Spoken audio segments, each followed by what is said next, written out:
Hello again, Pastor Deborah, and we are entering into a new series.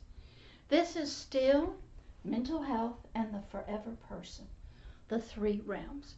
We finished up the first two realms, the physical body and the soul. Now we're going to enter into the third realm, the realm of the unseen, the realm of the forever person. Let's get started. This is episode 1 of the forever person, the three realms. What is the forever person? Is it a real person? What do you mean forever? Well, the word forever means eternal, always to live. It is a person. It really has no gender. But it can take on male, female, animal. It can take on any shape and form that its soul believes it is. It has power to, they call them shapeshifters. But the forever person is that third part of us, of a human, that upon earthly death leaves the body. And everybody's hoping that it goes someplace up. And some guy named Peter opens the gates and we come in. Nobody really wants to go down to what they call purgatory or hell. Even the Islamic people, they're trying to get up to paradise.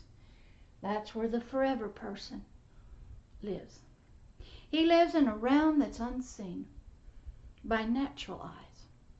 But the unseen realm has always been here. It was here before the earth was even created. It's all around us, as Neil Anderson found out in The Matrix. It's a world that you don't know about, can't see, but everybody's moving in it. Everybody knows about it, but they don't talk about it. Everybody's spirit, the forever person, moves. I moved when I was 4. I was having my tonsils out. And I had the vision of seeing my body laying on a table in a military hospital and me running down the hallway. Didn't know what it was. But my forever person, my spirit, became frightened and it left the body. I'm sure I was under anesthesia, and at that time they had something called ether. For many, many, many, many years I couldn't eat overripe cantaloupe because the smell reminded me of that ether. I'm sure I left my body, had dreams and visions, but didn't know it, and I had no teaching on it. But the forever person, a lot of people have discovered it when they have near-death experiences, and they sort of leave their body, and they go into a realm they don't know anything about. Some go up and see family and are told, it's not your time, go back. Some just hang out in the top of the ceiling of the emergency room while they watch the doctors work on their bodies. One of the great movies to kind of help you understand that is Ghost with Patrick Swayze and Demi Moore. Now, most human spirits do not hang around on planet Earth like Patrick Swayze did. But it gives you an idea of that realm that is there, and it's a great movie to watch if you don't believe in it. And God has used many movies to help us. Some of the movies that will also help you are all the Alice in Wonderlands. When you go into some strange holes, you end up with strange characters. How about the Chronicles of Narnia? The Lion, the Witch, and the Wardrobe. Go through a closet, you end up in another world. Strange stuff happens. All the Walt Disney movies. Yeah, it's singing flowers and all kinds of stuff. God has always been trying to help us to understand that realm. That in that realm there is good and bad, unseen to us, trying to hurt us or trying to love us. And the forever person, though, he's usually stuck in the mud, so to speak. He's in the flesh, and he's hiding, but he is affected by whatever happens to the physical body and to his soul. He feels the emotions. But he also lives in that world back here that the soul does not live in. This unseen spiritual world. And it's a busy place. Everybody's moving in it. Saved, unsaved, every Islamic, everybody, children, everybody. They're all moving. And what happens is that realm where the forever person lives, you have to study it. It's not a frightening world. It can be because there's bad stuff in it and bad things. And people that are in it, a lot of them are bad too. And what happens to them, and I'll tell you a story, what did help me, is I was on this team in a church revival called the Deliverance Team. And that kind of upset some people, so they changed it to the Personal Ministry Team. And there was a young girl in the church during sanctuary time, praise and worship, and she was in a wheelchair. She had Tourette's syndrome, I think. And she'd start flailing her arms and stuff when certain songs came. Very distracting, so they took her out, brought her to the women's restroom with her mother. They were both from Germany, and they did not speak any English. And they would call me to pray with her to speak peace, to calm her down. So when I got there, she's laying on the sofa, and I look in her eyes, and here's what opened up to me, what was going on in the spirit realm. Her little spirit was running. She was a little girl. She was running from some kind of baboon-looking creature, demonic, was chasing her. Now, while that was happening, she was laying calm. She was running spiritually. Then it caught her and started raping her, biting her, tearing at her. When that occurred, her arms started flailing. And the Holy Spirit said to me, that is what's going to be like in hell if you don't help people to find me. I prayed peace, bound it up, and left. Valuable lesson. Another lesson to help me learn about that world, I had to study the occult and witchcraft. They do believe in it, and they move in it. Was I had an invitation by a satanic high priest, his name was Victor, to meet him. He would come up from Orlando. He doesn't live there anymore. He was had American Indian in him, and he was in the mafia, and he was a very vicious man. He wanted to meet me spiritually. So he'd sent his daughter into the church service. And what happened was I was to go out and sit on some steps with this little 9-year-old girl. Her name, I can't remember what it was. I do, but I don't want to say what it is, because she's still a young woman now. And there's lots of Victors out there. And so I was to sit next to her, but her father would come through her to talk to me. And I'm going, no, wait a minute. We have 2 physical bodies, me and this little 9-year-old, but 3 human spirits.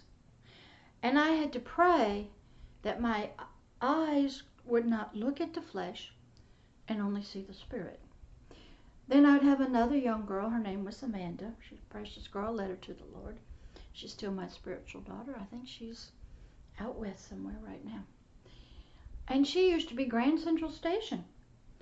She was allowed, because in Satanism, the females, some, are allowed to go into churches and sort of meet with the people. And she would have thousands of human spirits coming into her body, looking through her eyes, listening with her ears, but they wouldn't physically be there. Now, this was kind of new to me at the time, but I read enough stories, and one of the great books that helped me to understand this was He Came to Set the Captives Free by Rebecca Brown. Let me see if I got it.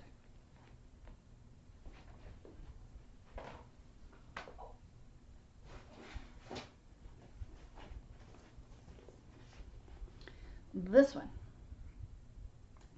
Help me to open up the spirit world to me. Great book. True story.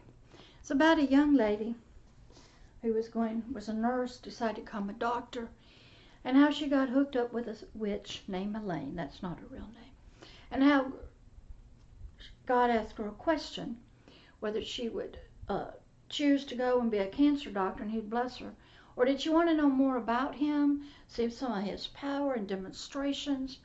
And the only way she could do that was to help Him to get witches and the occult people out of occultism, out of Satanism. But it would cost her life, all of her family, pets, dogs, her job, her reputation. But she would get to see great power and see him more than the other way. So she decided she wanted to see more of him. So they met, and Elaine met, and they started ministering. It was rough. So I learned a lot from her about that spirit realm. She explained a lot of things. Elaine did a lot of talking. Rebecca didn't know nothing like I felt. So she was a great mentor. I think she's still alive somewhere here in the United States. But the forever person, that is what the cross paid for. That is what Jesus Christ went there to pay for. That is what blood was shed for, so that the spirit person can be reconnected back to the Father up in heaven. Now, in every religion, we're dealing with the forever person. We're dealing with spiritual beliefs. We're dealing with gods, goddesses. We're dealing with, in Islam, paradise and Allah. We are dealing in the spirit realm with spiritual beings trying to help us spiritually. The forever person. Humanity has a history from the very first days of being in contact with the spirit realm, contacting the spirits, believing the spirits and mankind were to be connected and have a relationship. Now, a great story I just watched. It's a 3-hour movie about the Iliad and the journey of the guy that never came home for 20 years. And what happened was he got called by the, oh gosh, I can't remember these people's names. When it was about Troy and Helena Troy, when she went off with some guy, and her rightful husband going to go and fight him, took him 10 years. Well, this guy, I think his name was Persepius, came up with the idea of the Trojan horse. They went in and, they defeated Troy. Well, afterwards, Persepius goes out, and you'll see it in the movie, and he just lifts himself. It's all about me. It was my idea. We don't need any gods. God, you didn't give me this idea. I did it. I'm the one that got Troy down. I. We don't need you, gods. Poseidon heard that one. And he rose up, big waves in the movie, and said, you ain't never going home until you learn a lesson. That without a God in your life, man is nothing. So, old Persepius tried to say, I'm going home. No God's going to stop me. And boy, did he have some journeys and trips. And he ran into gods all the way. And they tricked him and deceived him. It took him 20 years to get home. And he kept saying, why don't you just kill me? And old Poseidon said, I don't want to kill you. I just want you to suffer. Because until you humble yourself and you accept the fact that you are nothing without gods in your life, you ain't going home. The forever person is in that realm with old Poseidon. He's in the realm of Mount Olympus. He's in that realm where we don't ever see it. He's the one that's having the near-death experiences. He's the one that comes back and says, I died and went to hell. I went to heaven. The forever person. He's real. He's alive. Comes in the womb. When the heart starts beating, the spirit's there. And in other things you learn, he gets abused. He lives in darkness. He can be sexually abused, trafficked, sold. You can have all kinds of sex. Some people have dreams about having sex. What's going on? They're doing it to the forever person. Horrible nightmares happening to the forever person. Some people have visions and dreams. Okay. Maybe the mental health might think you're hallucinating, but they're in the spirit. Some people hear voices. Mental health says you've got some problems, but it's the forever person. But also the forever person has a lot of power. And the soul part of us that's in the second realm, he can use it. Disassociation. separation of the soul's mind through the power of the Spirit. Because there's something that's in the Bible that says, as you think in your heart, that's your soul, your subconscious, so you are. So when somebody goes through horrible abuse or trauma in childhood or any time, they just think they're somebody else. They create it. Done. I just watched it on, I think that Joni Ayres, she's on TV right now, something about, she's being interviewed, and she said, I wasn't there. That wasn't me. People aren't listening. When they say that, that's a multiple personality, a dissociative part was not there. That was another part. O.J. Simpson, it was the same way. He said he didn't kill his wife, Nicole. Charlie did. Wasn't him. And people, the policemen are not listening. They're not aware of childhood trauma, disassociation.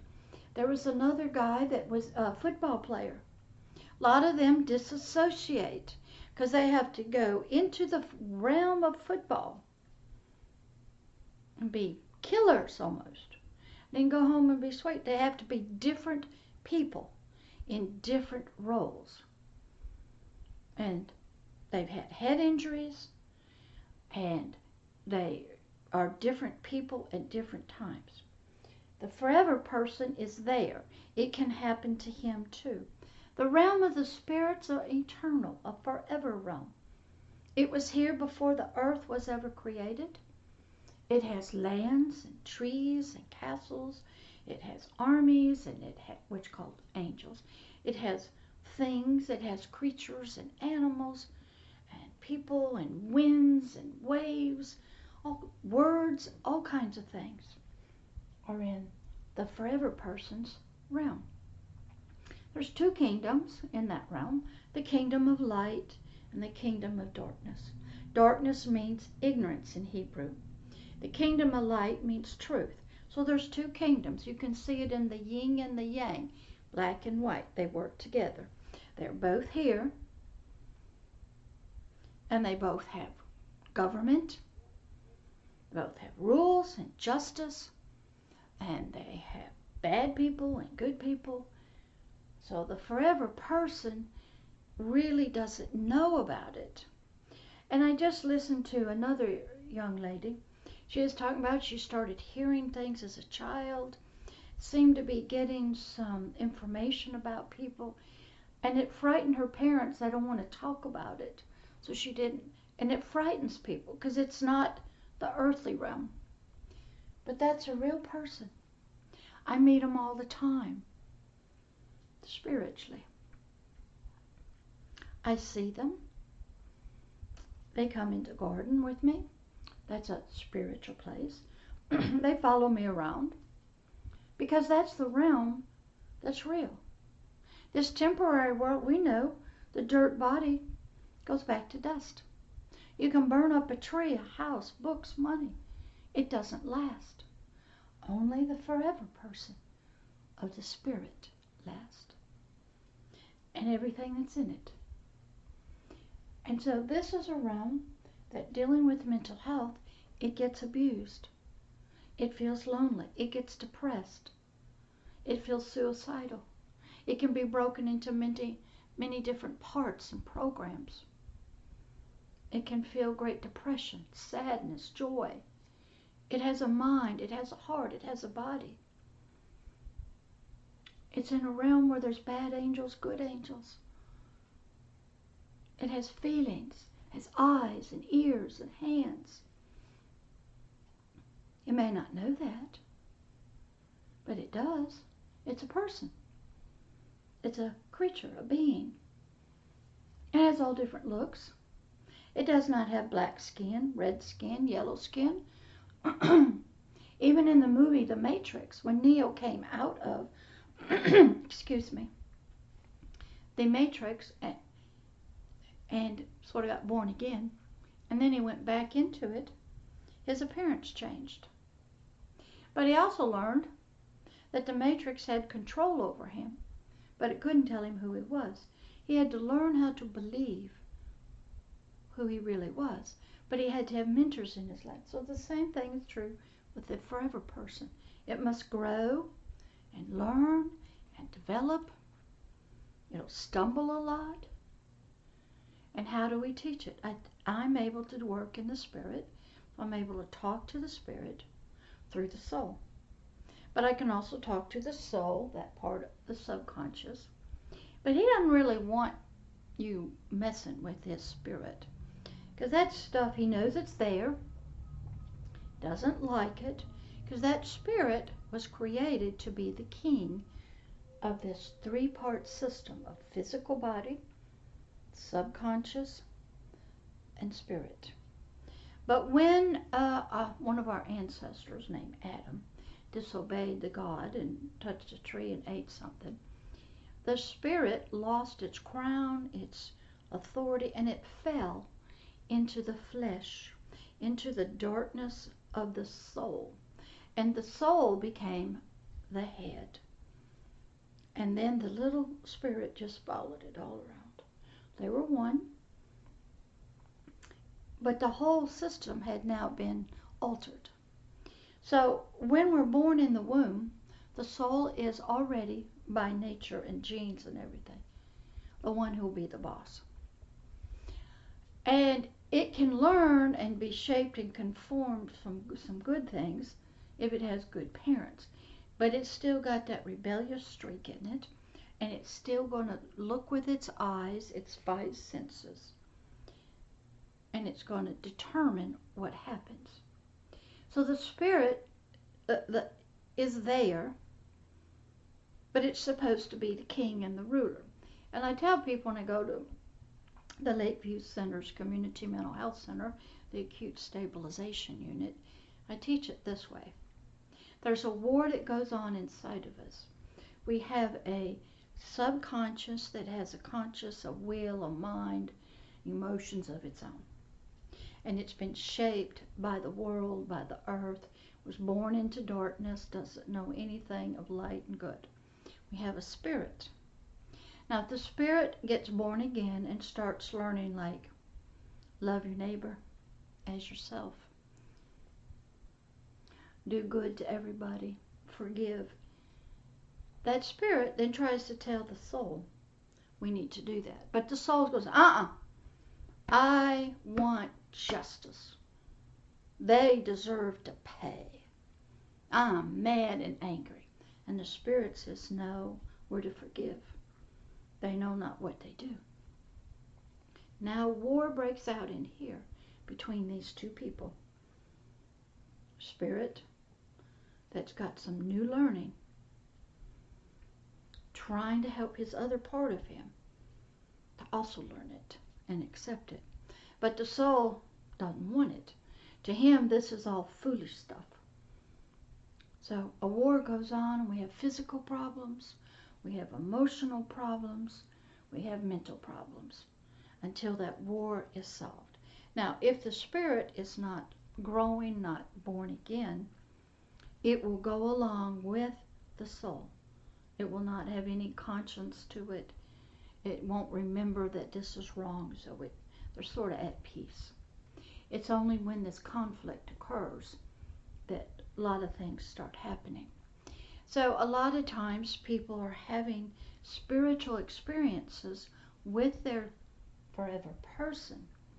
They just don't want to talk about it. I had another precious young man in the acute stabilization unit told me that his family worshipped Satan through voodoo. And I said, yes, that is a religion, and Satan is a higher power, but he's not the highest. And he said he believed he was under satanic attack because he did not want to worship Satan. I said, yeah, probably are. And that spiritual attack can be done by human, other forever persons, demonic spirits of Satan, attacking you. You have become a traitor. We see that all the time. Sometimes what we have to learn, what we see going on in the world, out here, okay, go behind it and look and see. There's warfare. Things are happening back here. causing this. So people are having these experiences. If you talk to witches or Wiccans, they're worshiping gods and goddesses and earthly things. They're worshiping. That's a spiritual activity. They're in contact with the spirits. If you talk to psychics, the occult, they're in contact with forces, energy vibrations. Okay, the spirit. Okay, they're in contact with it. Some of them see it. They see the auras. Okay, that's not considered weird. But to some people, if you hear the voice of God, you're hallucinating. But that realm is real. And the human spirit knows I'm supposed to be in contact with it. And I need guidance from it and counsel from it. So they seek out psychics and tarot card readers. Or if you're in other countries sometimes, their culture is you go to a shaman, go to a medicine man, go to a voodoo priest. And they try to help you by killing a chicken. Some cultures actually, in voodoo, they actually invite the spirits into their bodies. A lot of people want to have spiritual experiences because they feel dead, because they are, sort of. So they'll go into tents, and they will do a lot of things to make that contact. One of the things a lot of the hippies did in the 60s, they wanted a world of love and peace, but you can't have it down here with the soul and the demonics and the kingdom of darkness. But they tried. It didn't work. They went off into LSD. That didn't work at all. But then when they found Jesus, it's called the Jesus culture or something, and they started going into coffee houses with guitars and long beards, they found what they were looking for. Inside. So this forever person is inside each one of us. Now, outside of us, there are things from the kingdom of heaven, angels and powers and force, and the kingdom of darkness. And our forever person is a part of that world. But he's living inside here. And most of the time, he is subject to, controlled by the subconscious of the soul. And confined by the physical body. But when you have near-death experiences, you do some drugs, you get in very terrifying, abusive situations, trauma, you will leave your body trying to escape. And you will travel. In Satanism, in multi-generation, here's how they do, is when a little baby is born, they start killing it, let the heart stop, the spirit will leave, that's a law, and then they shock it back. So they get the spirit used to leaving the body. Then they play games, going inside of other bodies. And eventually, and I'll tell you the story how it works in their world, which I had to learn about, which you learn about from in here. And you learn about the spiritual strong men that control a spirit, a soul, and a body. You learn how demonics come into people. You learn how they work, how they talk, how people work. Excellent book. And then what happens, Miss Rebecca Brown wrote some other books that really helped. So what happened is this young lady was telling me that her boyfriend, who was a heavy metal music singer, a vampire, bisexual, he had to get some heroin. He was a heroin addict.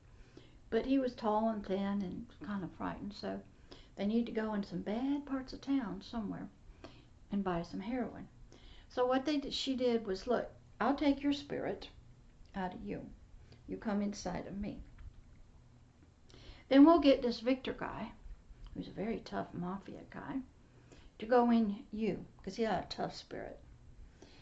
Okay, so we have 2 physical bodies, 1 male, 1 female, and we have 3 spirits. So the 2 physical bodies go into this neighborhood. Victor, spirit, is inside I think his name was Owl. That's not his real name. And this was a story by Amanda that she wrote. And so Victor now talks through the physical body and through the soul of Owl. And he's a tough cookie, so he can deal with the drug dealers and stuff like that. And Owl was spirit, was safe inside Amanda. Now, this is the kind of world I got dropped into all the time. I'd be on the phone and I'd be talking to one person, and I would have millions of people listening, or I would have people popping into the conversation like a support group, everybody talking, and they were switching in and out through her. She was like Grand Central Station. And then I had another lady I was working with, and demonics and even Satan would come through her and talk, and I had to be very knowledgeable, very sensitive through the gift of discerning of spirits, how to work with the forever person. It's a realm that has everything. Just like what you see out here is a replica, a shadow of the spirit realm. There's books, lights, things, stuff, people, plants, animals in the spirit world where the forever person lives. There's sex, power, authority, all kinds of things. So in learning how to help people, I had to have that mental health knowledge, and I had to have the spiritual knowledge. And I always tell everybody I love my psychiatrist and my therapist because they're working with those two parts of the body, which are very important. We have a system. We have 3 realms in everybody. We have a physical body that needs attending to, that trauma and abuse affect. We have a soul with a conscious awareness and a subconscious awareness. It needs help. And we have a forever person. Now, being a pastor and having this spiritual training, I can work with the forever person. I'm sensitive to it all the time. Now, I don't activate the gift of discerning of spirits or any of the gifts at any time. It's whenever it's needed, I get them. I'm on call 24/7, even in my dreams, late at night, early in the morning, in my car, at Walmart. It does not matter. A physical body may be on one row in Walmart or in the vegetable section, and I'm over by the fruits, and they want to talk to me. And I will know there's a physical body there. I may know who it is. I don't talk to the physical body. I don't go over and do anything. I just take care of business in the spirit. And on the way out, I might wave to them. I might not. I might smile. Might give them a thumbs up. Might never acknowledge the physical body. I'm doing work in the forever realm with the forever person. I had to learn all this. I didn't hear about this when I was growing up. I didn't even really know what witches were or the occult. I had no idea. So in mental health, these two intersect because you have a physical body that the psychiatrist is working with. There is brain chemistry. I just listened to a wonderful teaching from Tim Ballard of Operation Underground Railroad. And he learned that when you serve people and you do good and you give, all the good hormones turn on. And you feel like you're on a high. Feels good to get hugs and to give. By serving people, chemical changes occur. But if you have never had that, and you have been abused and traumatized, bad stuff's going on. So the psychiatrist knows a lot of that. If he can straighten out the chemical, electrical, the hormones, the brain, the conscious and the subconscious can think. It can relearn anger management, conflict resolution, learn how to communicate better, learn about relationships, go and get a GED, go and learn how to exercise, can hear the doctor, care about their body. 2 important realms, the therapists, the social workers, the marriage and family, love them all. They are helping to help the soul in the second realm. The subconscious guy, he's hurt. He's been living, he's mad, he's angry, he's depressed. He's holding secrets, he's trying to hold them back. He's screwed up, as you would say. He needs help. And those people are trained to help him or her.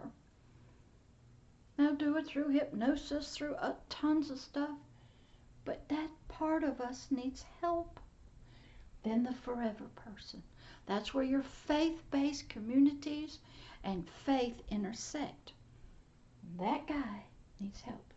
If we can get that guy help, correct, he can grow stronger and help the other two parts of the system. So if we have the psychiatrist and the therapist coming in from the outside, and we have the spirit and the faith and the higher power coming in this way, we got all hands on deck. We got everybody working on all three systems to bring unity and peace together. We need the war stopped in here. We need the soul part at peace. We need to change it. It's got some horrible, evil thoughts. It's run by the lust of the flesh, and the lust of the eyes, and the pride of life. He's connected deep into the demonic world through the spirit. So I work with the forever person through the realm of faith, through the realm of the spirit. Now I can talk to anybody because they're all trying to reach that higher power of their faith.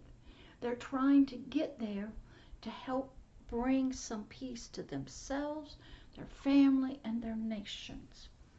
So that is what the forever person, it's a real being. He's got arms and legs, wears clothes, can change. He's in an unseen realm that has laws and justice and weather, kingdoms and lands and cities, people and creatures, has rules, has punishment and justice. Just like what you see here. Has governments, has nations. It has feelings. It gets attacked, it gets abused by sex. It feels lonely and depressed. It can be locked down in cages. It can be tortured. Even if the flesh is not. But when the soul and the physical body get abused, because the spirit for a long time is one, everybody gets abused. Everybody is traumatized. Everybody's hurting. And they need every helping profession to help. Now, I'm able to work with all three realms because I had that licensing as a mental health counselor. I've worked with psychiatrists. I understand the biological body, the hormones. Been in substance abuse, working with them. Now, a pastor, I understand that realm. They're all important. You need a lot of education in all realms, a lot of support, a lot of knowledge to be healed and restored and get the system in right order. The right order is that the forever person rules and reigns the system from the higher powers guidebook, from his rules. And he tells the soul, we ain't going to do that. And the soul goes, yes, sir. Yes, ma'am. And it becomes a proper helpmate. And then out through the soul, subconscious, to the physical body. Everybody's in unity. And usually what happens, first, for most of our life, they're all three in unity. But the spirit starts desiring something. It has in it something of eternity, and it's seeking its mother, its father. Don't know what they are. It's like a little bird up about the movie Are You My Mother by P.D. Eastman. It fell out of its nest. It's going around the whole spirit realm asking, will you love me? Are you my mother? But I don't know what my mother looked like, but I'm looking, searching and searching. Even the soul is searching for pleasure and avoidance of pain. And it says, I don't have any power, and I want power, even if I have to have power over a child. I want money, because money has shown me the people here. If I have money, I'm happy. So the soul's trying to satisfy itself, feel better. The spirit's looking, but they're looking in two different realms, but they're all affected. It's a big mess. So my job is to introduce you to this forever person, which is you. The one that's talking to you now is my spirit. And I'm talking to you in the spirit when you watch this. I'm going past your soul, but I am talking to your soul. So I don't disregard any help that anybody gets. Some of it's from the wrong source. It's not that great, but at least you're seeking help, trying to get better, because we got a problem. So this is just episode 1 to introduce you to the forever person. He actually, like, when I first started, my spirit would look like me. But then if I was dealing with the Indians, it became sort of an Indian princess. And it would change. It was able to change shapes and forms. But really, as I learned more about myself spiritually, I'm just a ball of light. And the best movie that ever showed this to me was an old Star Trek movie that was on television. I haven't been able to find it yet, but it was when it was on TV. And Captain Kirk and the Klingons went down to this planet, and they discovered some docile, sheepish people that were quiet. They had human forms like Spock and the Klingons. They were never afraid. They weren't worried about the Klingons. They didn't care if anybody died. And the Klingons got mad because they wouldn't fight back. They weren't even worth conquering. And Kirk was getting mad because these people wouldn't fight. They were so sheepish. They didn't really care what was going on. And it frustrated Captain Kirk and the Klingons, because these people didn't want to fight back. They didn't care. And they couldn't understand what was wrong with these people. And at the end of it, this head guy of the town said, no, we ain't really worried about you guys. We just took on these forms so it would not frighten you. And all of a sudden, the physical body disappeared, and nothing but a ball of energy and light sort of hung in the air before them. They were so evolved, they were nothing but light. And they looked at Captain Kirk in their earthly body, and the Klingons said, you guys, you don't frighten us, you don't scare us, you're not even on our level. We are so evolved, we're pure energy. When I saw that years ago, and then I started reading the Christian Bible and hearing stories about gods coming down, taking on forms, disappearing, angels coming down, disappearing, then I recognized that my spirit in this new birth becomes a child of the light, a pure ball of white light that can take on any human form. Christ Jesus did that after his resurrection. People come, they sort of see angels, they disappear. So Star Trek was trying to show me something about the earthly world versus the spirit world, and slowly over time, my thoughts and concepts of this forever person were developing, changing. I was learning.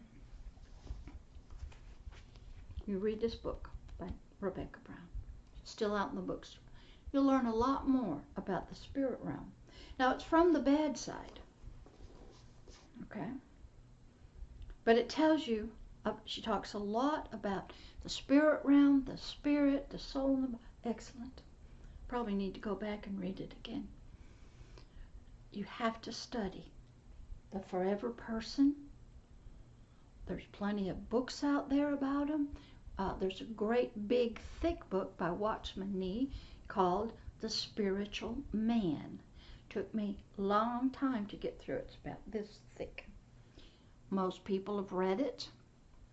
It talks about the purpose of the soul, the purpose of the physical body, the purpose, the life of the spirit.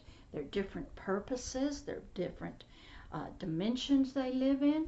You must study. And what will help is that you recognize each human has a spirit, a forever person, inside here, inside a dirt body. Even the little babies that are in the womb have one. They all have dirt bodies. We all have a conscious awareness. We have a subconscious. We live in 3 realms. So your job is to study all 3 realms, see how they intersect,